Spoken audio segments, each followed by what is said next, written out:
Ja, kratka zgodba je zelo taka zanimiva zadeva, to je vsaj za vzdrževanje kondicije, jo uporabljamo ves čas, ne. To so take improvizacije, ki nikoli ne bi mogla pisati samo dolgih stvari, izključno dolgih stvari, ker nekako človek potrdi, otopi. Tukaj je pa zmeraj se vračam nazaj pa k eksperimentom, pa poskušam lahko kaj druge stvari, kaj novega.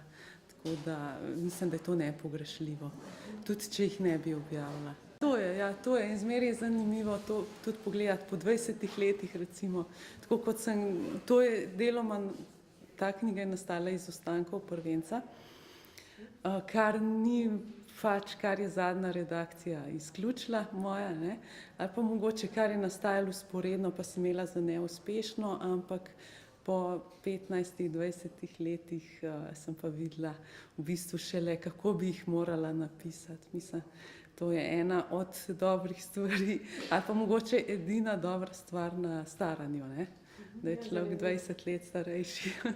Ja, najdem jih, ker me zanimajo, ker si jih želim videti, ker me fascinirajo. Saj recimo avtorji, ne berem samo fantastične literature, daleč od tega, ne. Mogoče veliko berem tudi avtorji, ki so čisto drugačni.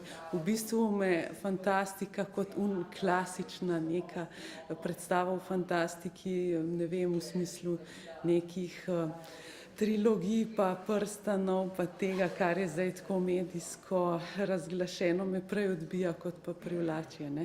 Jaz iščem te možnosti, ki niso tako očitne, ki so bolj pretanjene, bolj prefinjene, ki jih nismo že milijonkrat videli.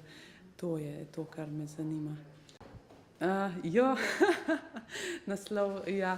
Saj tukaj sem riskirala, da mlajši od mene, pa bistveno mlajši, ne bodo vedeli, o čem je štosa, ne. Ampak včasih, to se je reklo, pojdi na Tramvaj komando se pritožiti. V bistvu Tramvaj komanda je taka kvazi inštitucija za nerešljive zadeve, v bistvu za brezupne pritožbe, ne, ki ne spadajo v bistvu nikamor.